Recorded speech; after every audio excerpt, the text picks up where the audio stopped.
Hello and welcome to Kramer's Corner with the daily technical updates. I am back now after some family visits and sorry about that. I was away. There was no one yesterday and a little bit late today, but let's kick on. And this video is for educational purpose only. There's no advice or recommendation whatsoever intending doing this. So let's just recap what's been going on. We have seen new all-time highs in NVIDIA, dragging the other semiconductors higher, or some of them has bounced quite strongly, whereas other asset classes, they've been struggling a little bit. But let's just very quick and dirty do the usual rounds. And Nasdaq 100 also new all-time highs yesterday, seems to be continuing today. There is, if we just go back here, currently there's no divergence. It has been cancelled on the RSI. As you can see, we actually did close above yesterday the horizontal line there. We can better see it if we do this. We can see it actually closed slightly above, so no divergence, indicating likely higher levels. So maybe 24,000. Here we come. Pre-market, as I said, a little bit higher. If we are looking at the S&P 500, same picture really, also higher close. Probably no divergence there either, likely higher levels, and pre-market just up about 0.25%. The Dow Jones index still this 45,060 key resistance is holding, and there is actually divergence here. We had a higher close here a few days back last week than here, so we do have some divergence, but still it could be dragged higher with the rest of the market, especially if it closes above 45,060. Then we are likely to see higher levels. In Asia, a little bit more mixed bag. We had Hang Seng excuse me, Hang Seng a little bit choppy here, around the 25,500, but in a bullish trend. No divergence on the RSI, likely to kick higher or push higher in the coming days and weeks towards 26,000. However, if it takes out the just a little low there, here we are, that one, and closes below 25,228, we could see a bit of a correction, but the uptrend will be intact. On Nikkei, we have seen some weekdays here after it reached the 161.8 projection of this correction here. A little bit of correction now, down to around the 40,000, below 41,000. So let's remove this one and say, okay, what are we talking about? Last leg up there, well, taking back about 50%, could actually dip down to the 61.8 at 40,256. But let's see, still no divergence on the RSI, indicating likely higher levels.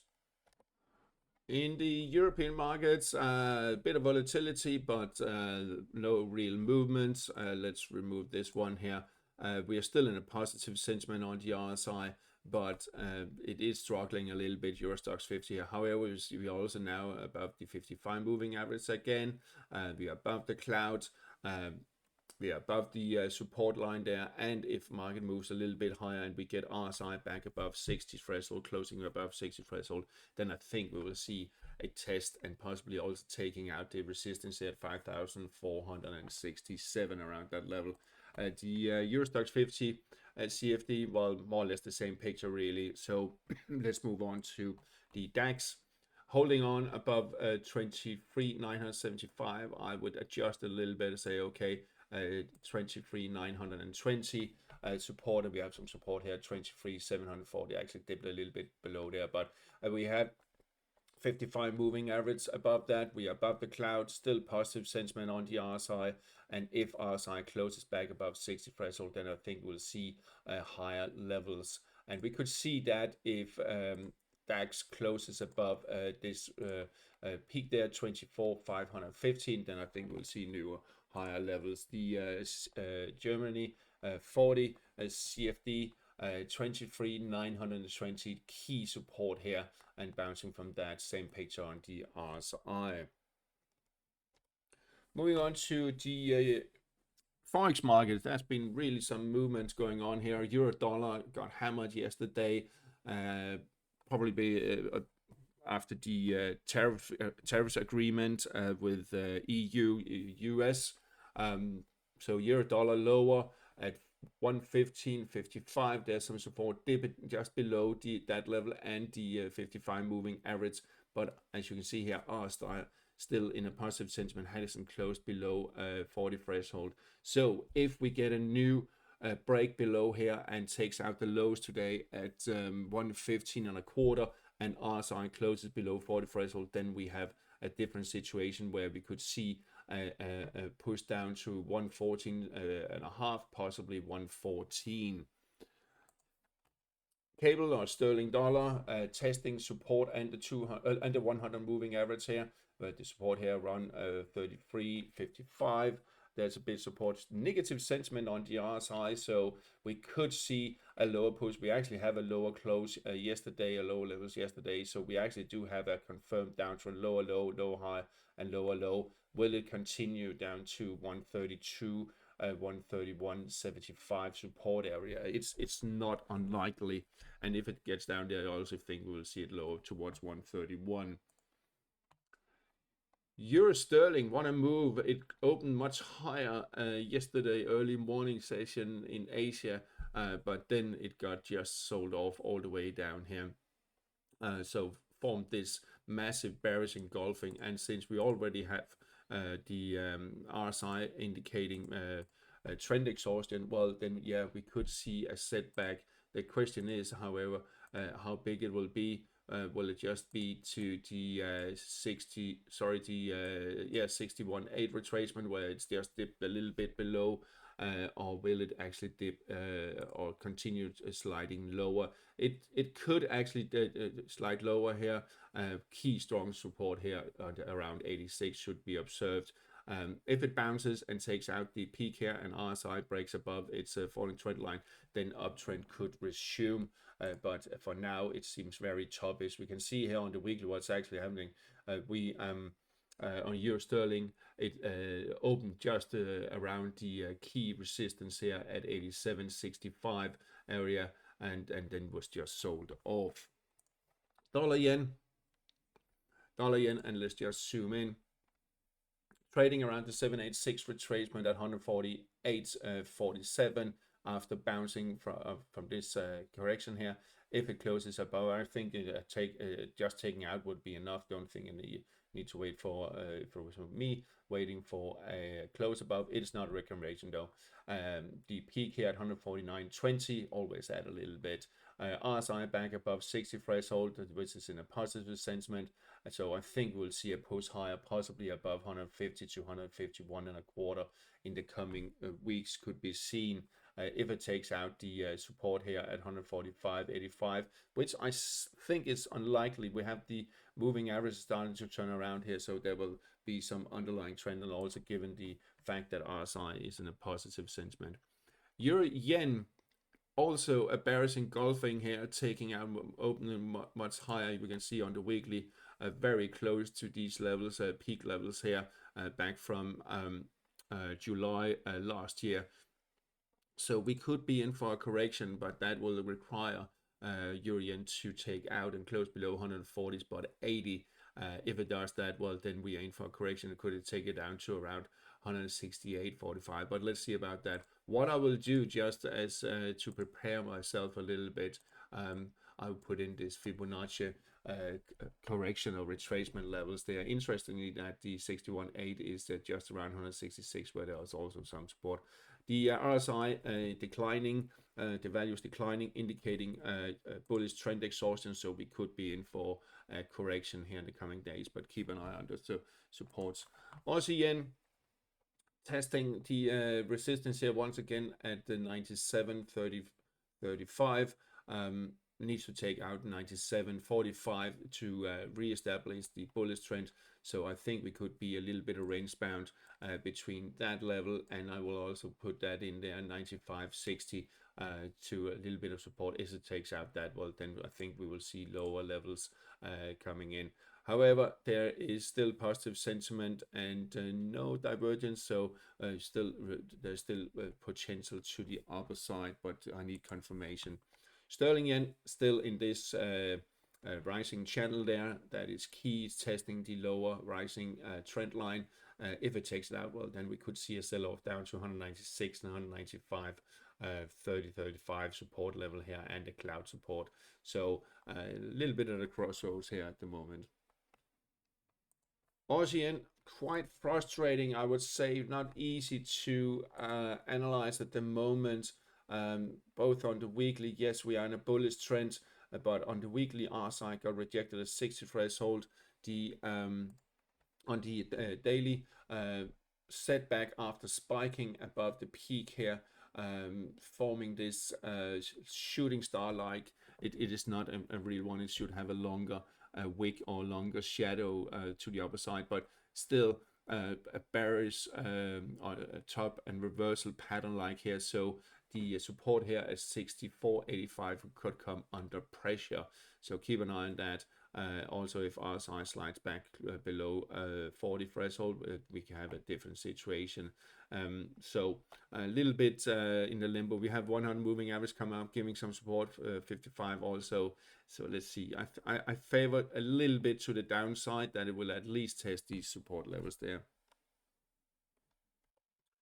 Dollar Canada has bounced strongly off these lows. Didn't get all the way down. It's just slightly higher lows, and if we do, it's quite interesting. We can actually do this. You can actually slightly higher skewed to the other side. So maybe we are forming a bit of a triangle-like pattern here, symmetrical triangle-like pattern. Currently testing the upper falling trend line above the 786 retracement. If RSI closes above 60 threshold, I also think we will see dollar Canada closing above resistance there at 137.75. If it does that, well, then I think we will see a push up to 138.5, possibly a little bit higher. But for now, it seems to be forming a little bit of a symmetrical triangle, breaking out a little bit earlier than I would normally see. We could also see a little bit of a setback because we have 55 moving average still dragging it down there. We have the 100 still declining there. So it will be a struggle for further upside potential. But keep an eye on what's going on here in this region here, 137.75. Sterling Canada just above support at 183 and a change. Closed below the cloud. We are trading below the cloud. That was also support. RSI negative sentiment indicating lower levels. We could see it being pushed down to 182, possibly down to 182, where we have the 200 moving average coming up, giving a bit of support. We can also see 55 moving average declining now, 100, and the 21 has crossed both below both of them, and they are all declining. So the downside is favored here. Euro Swiss francs spiked just above the cloud, almost up to the 61.8 retracement, and then back again and below the 55. Still negative sentiment on the RSI. Testing support here. If it takes out the lows here at 92.90, I think we will get this bearish move, strong bearish move. But again, it has surprised me a couple of times. If we didn't get it here, maybe we'll get it here, or we'll just move range bound. But at least keep an eye on this support there, key support. Dollar Swiss also bounced, testing the minor resistance, the peak here at 86.65. Just spiked a little bit above it, but we need a close above, and we definitely need a close above 60 threshold to confirm a bullish trend, and that can be a little bit of a struggle with the 55 moving average still declining, giving a little bit of pressure. But I wouldn't be surprised if we see a spike up or a push up to 161.8 at just around 81.60 possibly, before downtrend I think will resume. But let's see here. It's a little bit on the knife sets at the moment. We're still in a bearish trend on the weekly, but there is divergence. As you see, this low value here is lower than this, but the market dipped lower, so there is divergence also on the weekly chart. The dollar index also a bounce up to resistance here at 98.67. The peak here just above the 55 moving average. RSI flirting with the 60 threshold, needs to close above the 60 threshold and the dollar index to push another push above. I think if we take out the peak today, we will probably also see a close above the resistance, and then also a close above 60 threshold on the RSI, indicating likely higher levels towards 100, possibly above the cloud. It was definitely support a bullish picture. Moving on to goals. Well, goals below both move rising trend lines there. We have the long one here, we have the short one here on these dips here. We are in the cloud, we are below the 55 moving average, but we are a little bit in a neutral position at the moment with being in a cloud. So negative sentiment is not there on the RSI, still positive sentiment because it closed above 60 threshold, needs to close below 40 threshold for confirming a negative sentiment. And if it does that, well, it probably do that before gold slides down to 3,245, and then we could actually confirm a bearish trend before we get all the way down there. However, it is a quite strong support, and added to that support, we have the 100 moving average coming up there. So all the medium term and longer term moving averages are rising, so giving a little bit of support. If gold moves back above the cloud and back above these trend lines here, then I think uptrend is likely to resume. Silver, well, sell off there on the 25th, and now trading just around the 786 retracement, just below $38. Key support here at 37.50. If it takes out that, well, then we could see a larger correction. RSI is not really supporting higher levels, but the uptrend is still intact. Higher high, higher low, higher high, and possibly higher low. So let's see about that. I think if it starts crawling back about 39, then we could see a push higher. And if we do take out the peak there, well, then we are looking at levels above 40, 43, 44 area. Platinum can't really make up its mind either. It's a little bit just sliding without much interest. Could slide lower here. Coming days, RSI also sliding lower. We do have a divergence, as you can see. The RSI value is massively declining where the market moved higher. So showing uptrend exhaustion, a bullish trend exhaustion, but there is potential higher if we are really moving far back. But then we have to go really far back here. We have to go back a few years, about 10 years or more. So let's see here in the next one. I would stay on the sideline if it was me on the platinum until I get a clear picture. But I think if it starts pushing higher above 1450, then we could see a new push higher, and then the bullish trend is still intact. Copper, massive sell-off there on Monday, yesterday, dipping below 445.50 and then bounce strongly. Still positive sentiment on the RSI, and there's no divergence. This peak here corresponds nicely with this peak here on the actually copper. So I think this this support there will hold, and I think it will slowly start crawling higher in the coming days and weeks. But let's see if it takes out the lows from yesterday at 542.65. Well, then we could be in for a rough sell-off much lower.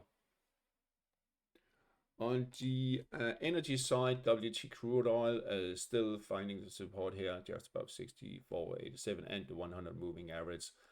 Still positive sentiment on the RSI, but you will see here we have slided sideways out of the cloud area. So key support here 64.87. If it takes out that, and especially 64, well, then we are back in the 60 level. Brent crude oil still holding on above its rising trend line there.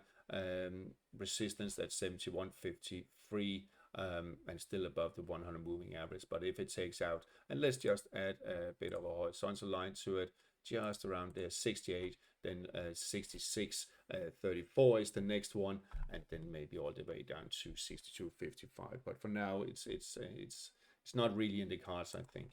But still, that's the scenario. European nat gas has bounced to just a few cents below the 61.8 retracement. Could push higher towards the 786 retracement of 35.37. Stronger resistance up here, just around the 36.30 area. I think we could spike up there, but then we have the 55 and the 100 moving average kind of putting a lid on it, but we'll probably send it back. US nat gas, well, has been hovering a lot of spiking yesterday, hovering around the 310, spiked to, did it spike below, just below the $3. I think we could see a bounce here, but we are in a bearish trend, but a bounce could be seen.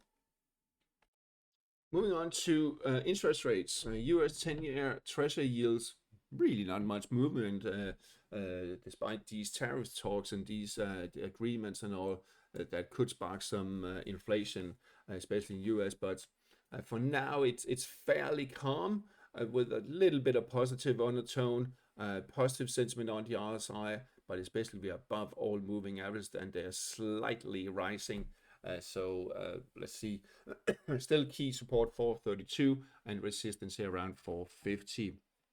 And the European yields, well, a lot more action going on there really. We had here a spike up, but closed below with a shooting star there, and a bearish candle where we opened above the resistance, above these peaks here, but closed well above again, well below again. And also today testing it again, the 271.50, still below it. So it's a little bit up in the air. Still positive sentiment on the RSI, indicating likely higher levels, but we need a close above this 272 resistance.